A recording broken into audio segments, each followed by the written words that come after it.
მე რა არის აქ საქართველოში ამდენი მოღალატე როგორ არსებობს ექსპერტი იქნება ჟურნალისტი იქნება თუ ყველაფერი შეიძლება გააპრავოთ კაცო შეიძლება ყველაფერს მოუძებნოთ ახსნა რომ თურმე ეს კარგი ყოფილა აი რაში ყოფილა კარგი მაინტერესებს რა რაში ყოფილა ეს არის კარგი რომ საქართველოში თბილისში უკვე ქართველის ვეღარ ხედავ ეს ყოფილა კარგი და ვისგან რა ცივილიზებული ერის წარმომადგენლები რაღაცა განვითარებადი ქვეყნის წარმომადგენლები რო იყვნენ კიდე ხო აი ხა ეს მე ჩვენ ხშირად ვლაპარაკობთ ამ პირველ არხზე რომ ეს პირველი არხი არის საერთოდ საშინელება მაგრამ მე ხშირად ვახსენებ და არავინ ყურადღებას არ აქცევს ამ აჭარის არხს ამასაც სახელმწიფო აფინანსებს კაცო ვინმე მიხედეთ პატრონი არ აყავთ კალკო ვერ გავიგე რამათ როგორ აძლევთ ფულს გამოდის აგერ ჟურნალისტი აჭარის სახელმწიფო არხზე და ნახეთ ერთი რა განცხადებას აკეთებს შეხედეთ ერთი ხვალ ყურბან ბაირამია მუსულმანების რელიგიური დღესასწაული და ხვალ როცა მთავრობა სამსახურში წავა თითქოს მოქალაქე მუსლიმების სამსახურში და მისალოცად მეჩეთებში მივა მუსლიმური სამსახურებრივ შატალოზე იქნება რადგან ყველაზე დიდი რელიგიური დღესასწაული საქართველოში მცხოვრები მუსლიმებისთვის უქმე ჯერ ისევ არ არის და როცა სეკულარულ სახელმწიფოში უქმეებიც არათანასწორია ეს აღარ არის უბრალო ბიუროკრატიის საკითხი არამედ ფაქტობრივი მოცემულობა რომ მრავალფეროვანი და ეგრეთ წოდებული უმცირესობების საქართველო ჯერ ისევ ჩარჩოებშია და ხმაწართმეული. თუმცა ამავე დროს ყველაზე ხმამაღალი, რომ სახელმწიფო თავის მოქალაქეებს არ ემჩნევს. ბაირამ მუბარეკ olsun მუსლიმო მაყურებლებო. მომდენო ხუთშაბათამდე გემშვიდობ. აი მე მინდა მივმართო ჩვენი ხელისუფლების წარმომადგენლებს. TV ბორდელებად გასაგებია ტელევიზიები იქცა ტელებორდელებად, მაგრამ ისეც ნუიზამთ, რომ ქვეყნის მოღალატეებად ავსოთ ესა ტელევიზია. აი ამ ქალბატონს მინდა მივმართო, აი ამ რენეგატს. მე გეკითხები შენ, მოიცა თურქეთში არის შობის და ადგომის დღესასწაული, ესა დასვენების დღეები? აზერბაიჯანში არის რომელიმე ქრისტიანული დღესასწაული, დასვენების დღე. ვინახარ რა დედამგშობა ასეთი მოღალატე, სად გაიზარდე, რა შხამიანი ძუძუ წოვე ასეთი.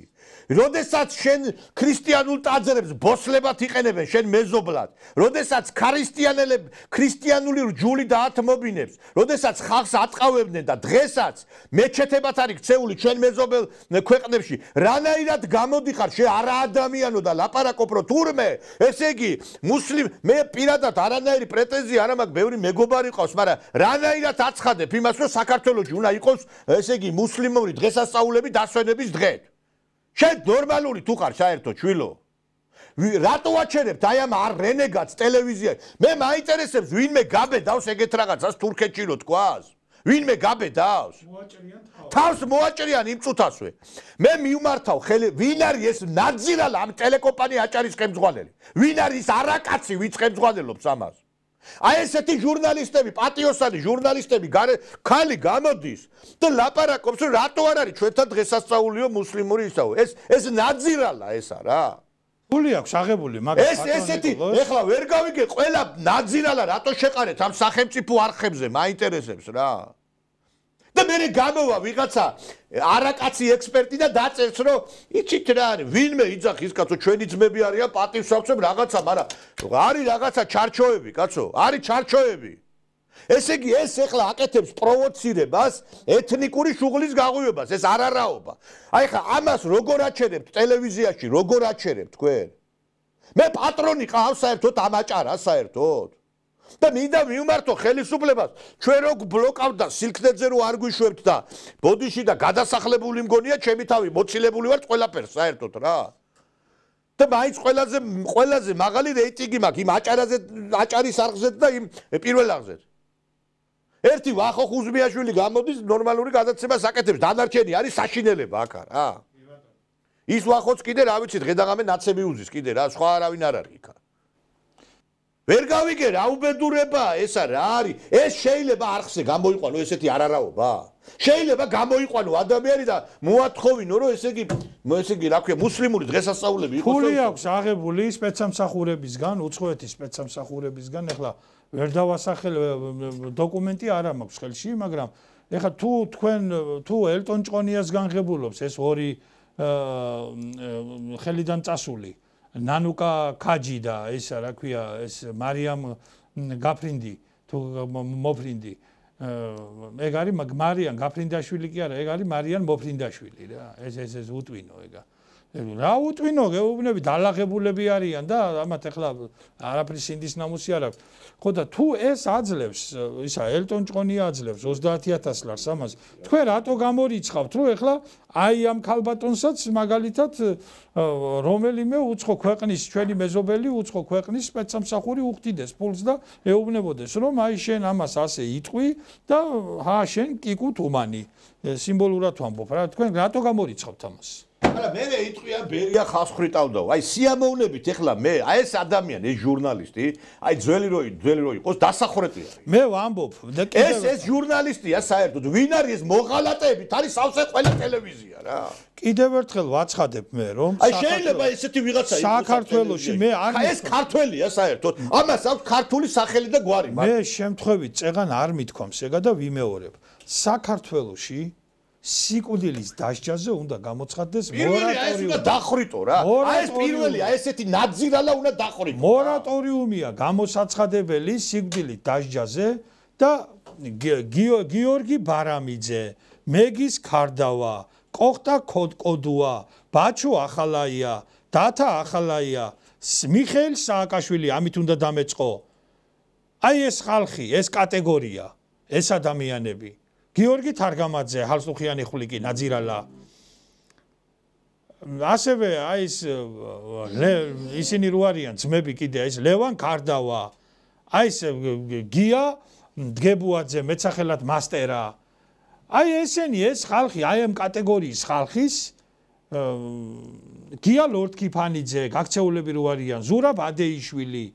აი ეს ამათ აქვს ჩადენილი იმ კატეგორიის კეზერაშვილი ამათ აქვს ჩადენილი იმ კატეგორიის დანაშაულობანი რომელიც ექვემდებარება სასჯელის უმაღლეს ზომას ამერიკაში რომ მოქმედებს საქართველოში რომ მოქმედებს ის არა საქართველოში მოქმედებს სამუდამო არა ამერიკაში მოქმედებს ელექტროსკამს ექვემდებარება ამათი დანაშაულობები ამიტომ ეს საკითხი არის კარგად შესასწავლი კარგად არის შესასწავლი, კარგად არის გასააზრებელი ეს საკითხი.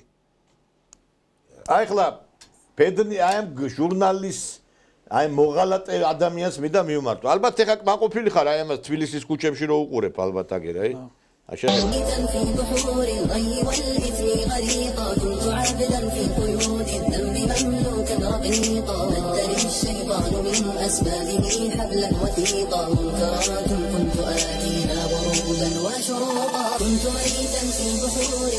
მე გამოვა ზოგიერთი ნაძირალა ექსპერტი და იტყვის არაო კაცო დავით აღმაშენებელი მეჩეთში დადიოდა ეს არის ყველაზე არასწორი და ცდარი ინფო დავით აღმაშენებელი პატივსებდა მუსლიმებს მაგრამ ქრისტიანი მეფე არასდროს არ დადიოდა და მით უმეტეს დავით აღმაშენებელი მეჩეთებში და ეს არაერთხელ ამ ისტორიულ წყაროებზე დაყნობით დაწერილა და ეხლა მე აქ ისტორიის გაკვეთილს ვერ ჩაგიტარებ თქვენ არ ყოფილა ესეთი რაღაცა რომ დავით აღმაშენებელი მეჩეთებში დადიოდა მეჩეთებს პატივსცემ ჩვენ მუსლიმებს პატივსავცემ, მაგრამ არ ყოფილა ესეთი ფაქტი.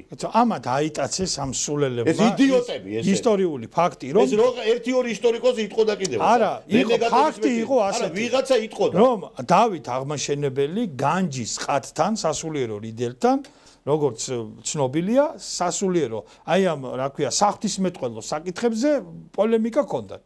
მაგრამ ის რომ ეხლა დავით აღმაშენებელი დადიოდა მუსლიმანურ მეჩეთებში და მეტი საქმე არ ქონდა რა ეხლა დავითი აშენებდა ქრისტიანულ საქართველოს და აშენა ქრისტიანული საქართველო და ურთიერთობა ქონდა ევროპელ ჯვაროსნებთან და უპირველეს ყოვლისა ტამპლიერებთან და 1118-1119 წლებში როგორც იოანე ბატოლიშვილი თავის კალმასობაში გვაუწყებს იერუსალიმის მეფე ბალდუინ მეორე ჩამოვიდა და გეგუთის სასახლეში შეხვდა დავითმა აშენა დიდი ქრისტიანული საქართველო, მაგრამ იყო ტოლერანტი შემწყნარებელი მეფე და ნუ ეხა თბილისის მაგალითად იმ უბანში სადაც მუსლიმანები ცხოვრობდნენ, ქრისტიანებს მაგალითად არ ქონდათ ღორის დაკლის უფლება და ასე შემდეგ, მაგრამ ეს ვინ თქვა და ვინ მოათრია ყურით რომ ეხლა დავით აღმაშენებელი დღედაღამეო ეხლა მუსლიმან მაშინ ქრისტიანული საქართველო რაში სჭირდებოდა ვიცი თქვენ არ გაგიგიათ მაგას რო იძახიათ. არა, გავიგე რო ამბობენ, მაგრამ ეს მაგას იძახიათ ყურიბა გამოტენილი კაცო რა. კაცო, ახლა დღედაღა მართლა მასე ახლა და სულელი. ჯერ რითვერ დაიდგა ამ აჭარაში დავით აღმაშენებლის ზეგლი, კაცო. ესე იგი გამიწი მიშველე, ესე იგი შლოპანცების ზეგლი დაიდგა. ესე იგი ეს ალიდა ნინოს ზეგლი არის ასაფეთქებელი, მე თუ მკითხავ. ეს არის ჩვენი ქვეყნის ეროვნული შეურაცხყოფა. ეს არის ჩვენი ეროვნული იდენტობის შეურაცხყოფა. შეურაცხყოფელია. დღეს რო ქართული ხელისუფლება ეროვნულ პოზიციებზე უნდა იყოს, მე მგონი და მე რა ვიცი, მე მოუწოდებთ მათ რომ მოაცილეთ ის ალიდა ნინოს ზეგლი. ბატონო ნიკოლოზ, გიჟი მიშას ველოსიპედი ვერ აიღეს. არა, რა უბედურება ეს არის, რაღაცა ეროვნულობის, რაღაცა სიამაყით ხო არა რა. გიჟი მიშას ველოსიპედი. მიშა სააკაშვილი ბოდიში და შეიძლება იმ დონეზე მისულიყო, რომ თავისი ეროვნული ინტერესებისთვის შეიძლება ბოდიში საშინელება გაეკეთებინა რაღაცა და ჩვენ რაღაცა სიამაყი შეგზდება ხო გვაქვს? გიჟი მიშას ველოსიპედი ვერ აიღეს. იქ შლოპანცები, იქ ისა და რაღაცა საშინელებები და ეხლა აგერ აჭარის არხის ჟურნალისტი გამოდის, აი ეს მოღალატე, ეს სპეცსამსახურების აგენტი დიდი ალბათობით. და ლაპარაკობს რომ თურმე ესი მაინტერესებს აპრეტენზით რომ გამოდიხართ რომ საქართველოში უნდა იყოს ესე იგი მუსლიმური დღესა სხვაგან არის ქრისტიანული დღესასწაულები შენ ნაძირალა შენ არის თურქეთის ქრისტიანული დღესასწაულები უქმე არის იმაში აზერბაიჯანში სადიშობეთ სად გაიზარდეთ ამისთან და სად გაიზარდეთ და იმაზე გაიზარდნენ ამ განათლების სისტემაზე ის რო გეყოლება რა ქვია ის რა გვარია ის ბურღულია რო გეყოლება ჰაგიოგრაფიული ნაწარმოებებს ქრისტიანობა არის რამდენი მოწამე ყავდათ ისა კაცმა ადგა და ჰაგიოგრაფიული ნაწარმოებები ამოვიღოთო გესმით თქვენ რა მე არა ეს რო გეყოლება გესმით განათლების სამინისტრო არის დასანგრევი და დასაწვავი და ყველა ადამიანი ვინც არის კიდე იქა ვინც მუშაობს 80% დასაყრეტები ხარ. სულ ნაციონალები. განათლების სამინისტრო აი დღეს რო იყოს დავითის საქართველო 80% უნდა დაიხურიტოს. სულ ნაციონალები არიან, სულ ნაცები არიან. საქართველოს მოღალატეებისთვის ტყვი არასდროს არ დაგვენანება.